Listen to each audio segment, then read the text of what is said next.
ஹாய்ங்க. கனவு மெய்ப்பட வேண்டும். என்னோட கனவு மெய்ப்பட்டுச்சுங்க. பக்கத்து வீட்டுக்காரங்களோட இடத்தால. ஏன்னா நான் மாடி ஃபுல்லா ஒரு 10 வருஷமா செடி வளர்த்துட்டு இருந்தேங்கங்க. அதனால மாடியே டேமேஜ் ஆயிடுச்சுன்னு என் வீட்டுக்காரர் அடிக்கடிக்கு என்ன திட்டிட்டு இருப்பாருங்கங்க. எனக்கு இந்த மாதிரி செடி வைக்கணும்னு ஆசைப்பட்டதே தோட்டம் சிவா சாரால தாங்க. அவரு இந்த சென்னையிலே இருந்து இங்கேருந்து தோட்டத்த வளர்க்க முடியல, பக்கெட்ல வளர்த்து முடியலன்னு சொல்லிட்டு, அவர் ஊர் பக்கம் போய் விவசாயம் பண்ணிட்டுருக்காருங்க. அவர பார்த்து அவரோட வீடியோஸ் பார்த்து தாங்க நானும் செடி வளர்க்க ஆரம்பிச்சேன். சின்ன சின்னதா பக்கெட்டிங்கில, தொட்டிங்கள்ல வளர்க்க ஆரம்பிச்ச என் ஆர்வம், இப்போ பக்கத்து இடத்துலயும் வந்திருக்குதுங்க. நம்மளால முடிஞ்சதுங்க இயற்கைய வளத்த காப்பாத்தணுங்க. நம்மளால முடிஞ்ச சின்ன சின்ன வேலைய இந்த மாரி செஞ்சு சந்தோஷப்பட்டுக்கணுங்க. சரி எனக்கு ஹெல்ப் பண்றேன்னு சொல்லிட்டு என் வீட்டுக்காரன் கூட துணைக்கு வந்திருக்காருங்க. மாடியில இருக்கும்போது ஒரு நாளும் வரமாட்டாருங்க. என்ன பார்த்துட்டுருக்க? என்ன 1 ஹவர் டைம் ஸ்பெண்ட் பண்ணிட்டுருக்க? வா வான்னு கூப்பிட்டுட்டு இருப்பாருங்க. ஆனா இங்க வந்தோனே இந்த விவசாயம், இந்த இயற்கை கத்திரிக்காய் இதெல்லாம் பார்த்தோனே அவருக்கே ஒரு ஆர்வம் வந்துடுச்சுங்க. இது நம்ம வீட்ல பறிச்ச கொய்யாக்கா இல்லங்க. இது பக்கத்து வீட்லேருந்து வந்த கொய்யாக்காங்க. இன்னும் நான் கொய்யாக்கா மரம் வைக்கலைங்க.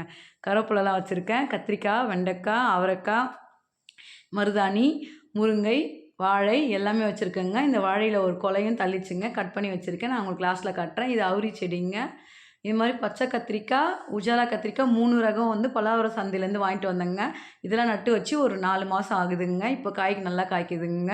வாரம் ஆனா ஒரு 1/2 கிலோ வெண்டைக்காய், 1/2 கிலோ கத்திரிக்காய் அது மாரி காய்ச்சுதுங்க. நமக்கு தேவையான வாழை இலையும் இதுலேருந்து எடுத்துக்க முடியுங்க. சென்னையிலலாம் ஒரு வாழை இலை கட் பண்ணா ரூ. 5 ரூ. 10ங்க. எப்போ சாமி கும்பிட்டாலும் டென்ஷன் ஆகும். ஐயோ! ஒரு இலை இல்லையே ஓடி போய் ஒரு இலை வாங்கிட்டு வாங்க அப்படின்னு. ஆனா இங்கே வந்ததுலேருந்து இந்த பிரச்சனை இல்லைங்க. 1 இயரா ஃபுல்லா வாழை மரம் வச்சுருக்கேங்க. நல்ல வாழை இலையும் நம்மளுக்கு கிடைக்கிது. வாழைப்பழமும் நம்மளுக்கு கிடைக்கிதுங்க. கொலை காய்ச்சிருந்துச்சுங்க. இது வந்து வெள்ளை கத்திரிக்காய்ங்க. உங்களுக்கும் விவசாயம் சார்ந்து எதனா ஒரு அனுபவம் இருந்துச்சுன்னா, நீங்களும் விவசாயம் பண்ண ஆரம்பிச்சுருங்க. ஆனா என்னோட 3 தலைமுறையும் சென்னையிலே இருந்ததால நாங்க விவசாயம்லாம் பண்ணதில்லைங்க. ஆனாலும் தோட்டம் சிவா சார் வந்து அவரோட அவரோட விவரத்த ஃபாலோ பண்ணி தான் நான் இந்த செடி வளர்க்க ஆசைப்பட்டேங்க. அவர் நண்பர்களுக்கு வணக்கம் அப்படின்னு அவர் சொல்லும்போதே, வந்துட்டாருயா நம்ம தலைவர். அந்த மாரி ஒரு ஃபீலிங் இருக்குங்க எப்பவுமே. இந்த வெண்டைக்காலாம் அந்த செடியில பறிச்சது தாங்க. டெய்லி ஒரு 5 காய் அந்த மாரி கிடைக்குதுங்க. அத சேர்த்து வச்சு ஒரு 3 நாளைக்கு ஒரு தடவ ஒரு குழம்பு வைக்க முடியுது. பொரியலும் செய்ய முடியுது. இது சின்ன சின்ன வாழைங்க, பெரிய வாழையும் வச்சிருக்கேன். இந்த மருதாணியும் வச்சிருக்கேன். இந்த வெண்டைக்கால வந்து இந்த மாரி லைட்டா கருகுதுங்க. இது என்னன்னு தெரிஞ்சா நீங்க கமெண்ட் பண்ணுங்கங்க. எனக்கு இது என்னன்னு தெரியல. சில செடியில இந்த மாரி லைட்டா அந்த முனையில மட்டும் கருகுதுங்கங்க. அது என்னன்னு கமெண்ட் பண்ணுங்க. உங்களுக்கும் செடி வளர்க்க பிடிக்கும்னா என் சேனல லைக் பண்ணுங்க, சப்ஸ்கிரைப் பண்ணுங்கங்க. சின்ன சின்னதா எல்லாருக்கும் ஒரு ஒரு ஆசை இருக்குங்க. ஆனா, நம்மள பெரிய லெவல்ல, பெரிய பட்ஜெட்ல எதுவும் செய்ய முடியாதுங்க. ஆனா, இது ஒண்ணும் செலவு இல்லங்க. விதை விட போறோம். அது செடி வளரப்போது. அது நம்மளுக்கு ஒரு பலன தருங்கங்க. அதில நம்மளுக்கும் ஒரு சந்தோஷம் இருக்குதுங்கங்க. இது பறிக்கும்போது செடியோட லவர்ஸ்க்கு தாங்க தெரியும். இந்த செடி எவ்வளோ லவ் பண்ணி அவங்க வளர்ப்பாங்கன்றது. சும்மா பார்க்குறவங்க என்ன ஒரு செடி ஒரு இது கடையில குடுத்து வாங்குனா கிடைக்காதா? இதுக்கு எதுக்கு இவ்வளோ வேலை பார்க்கணும்? அப்படிலாம் சொல்லுவாங்கங்க. அப்படிலாம் இல்லங்க. நம்ம குழந்தைங்கள வளர்க்குற மாரி தாங்க இந்த செடியும் வளர்க்குறோம். குழந்தைங்க வளர வளர எப்படி ரசிப்போமோ, அதே மாரி இந்த செடி வளர வளர நம்ம மனசுக்குள்ள ஒரு சந்தோஷம் வருங்க. நம்ப வளர்த்தது அப்படின்றதுக்காக. ஆனா, இங்க ஒரே பில்லுங்க. பக்கெட்ல தொட்டில வளர்க்கும்போது கூட ஒரு கஷ்டம் இல்லங்க. மெயின்டெயின் பண்ண முடிஞ்சுச்சுங்க. 10 வருஷமா என்னால. சும்மா ஒரு 1/2 அன் ஹவர் செலவு பண்ணா போதும். வாரத்துல 1 நாள், மத்த நாள்ல தண்ணி மட்டும் ஊத்திட்டு வந்துடலாங்க.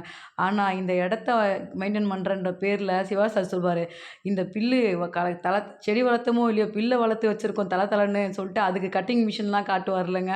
அந்த மாரி 10,000 15,000 குடுத்துலாம் என்னால மிஷின் வாங்க முடியலங்க. நானும் பலாவர சந்தைக்கு போய் தேடி அது பேர் என்னன்னு தெரியலங்க. அது பேர் தெரிஞ்சா கமெண்ட் பண்ணுங்க. அப்போ மஞ்சள் கலர்ல ஒரு எக்யூப்மெண்ட்ஸ் வாங்கிட்டு வந்திருக்கேங்க.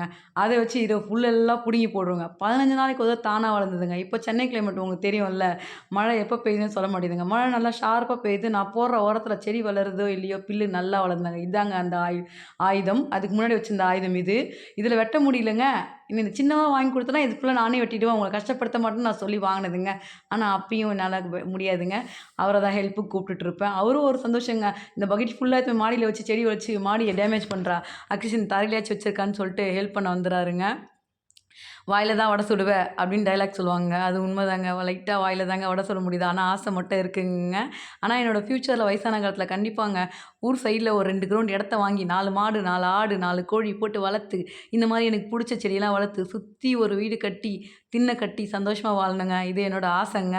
வாங்க இப்ப இருக்கிற வீட நான் உங்களுக்கு காட்டுறேன். இது தானா வளர்ந்த மாமரங்க. புடிங்கிடணுங்க. ஏன்னா ஓசியில குடுத்த இடம். அதில மாமரம் வளர்க்கக்கூடாதுன்னு ரூல்ஸ் சொல்லியிருக்காங்க. மரம் வளர்க்கக்கூடாதுன்னு. செடி மட்டும் தாங்க. இப்போ வாங்க என்னோட வீட காட்டுறேன் உங்களுக்கு. இப்படியே நடந்து போனா, பின்னாடி திரும்புனோனே என்னோட வீடு தாங்க. அது தெரியுது பாருங்க. அதாங்க என்னோட வீடு. பட் இதுக்கு சுத்தி போணும். பரவாயில்லங்க. இடம் குடுத்ததுக்கு சந்தோஷமா ஒரு செடிய வளர்த்துட்டு இருக்கேங்க. இதுதாங்க என்னோட வீடு ஃப்ரண்ட்டில். இந்த வீடு இல்லைங்க. இதுக்கு ஃப்ரண்ட்டில் வீடுங்க. சென்னை மாரி தெரியாதுங்க பார்க்கறதுக்கு. மப்சல் மாரி தாங்க தெரியும். அதுக்கு தாங்க இந்த இடத்த செலக்ட் பண்ணியே வாங்குனோம். ரொம்ப டிராஃபிக்கு, ரோடு, பொல்யூஷன் இந்த மாரிலாம் வாழ்ந்தாச்சுங்க ஒரு 15 வருஷம். இப்போ தாங்க நிம்மதியா இருக்குது. ஜில்லுன்னு ஒரு வாழ்க்கைங்க. திராட்சை கொடி போயிட்டுருக்கு. அப்புறம் மல்லிப்பூ செடி வச்சிருக்கேன். மஞ்சள் கலர் கொக்கோ கோலா மேலே போயிட்டுருக்கு. எலுமிச்சை செடி வச்சிருக்கேங்க. இப்போ வாங்க என்னோட பின்வாசல்ல சொன்ன வாழை மரம் சஸ்பென்ஸ் இதாங்க. ஆனா இன்னொன்னு முத்தாம நான் பறிச்சுட்டேன். எனக்கு அது தெரியல. இதான் ஃபர்ஸ்ட் டைமு. அதனால இப்படி பறிச்சுட்டேங்க. ஆனா இதுவும் பழுத்துருச்சுங்க பக்கெட்டில போட்ட பிறகு. இப்போ அந்த பக்கத்து வீட்டு காம்பவுண்ட்ல அவங்க மாமரம், அவங்க வாழை மரம்லாம் இருக்குங்கங்க. இவங்கலாம் ஆள் இல்லைங்க. இதெல்லாம் மெயின்டெயின் பண்ணணுங்க. ஏன்னா பக்கத்துல இருக்க செடிய நம்ம தண்ணி ஊத்தி வளர்த்தா தாங்க நம்ம செடியும் வளரும். இது டயலாக் பசங்களுக்கு மட்டும் இல்லைங்க, செடிக்கும் தாங்க. இதில் ஒரு 3 மாம்பழம் கிடச்சிருக்குங்க. அவங்க வந்து பறிக்கவே மாட்டாங்க. ஃபாரின்ல இருக்காங்க. நம்மளுக்காக தாங்க கடவுள் குடுத்துருக்காரு. இது நல்லா இருக்குங்க காயா இருக்கும்போதே. அதே மாரி இந்த கொய்யாக்காவுங்க. என்னோட வீடியோ பிடிச்சது லைக் பண்ணுங்க, சப்ஸ்கிரைப் பண்ணுங்க.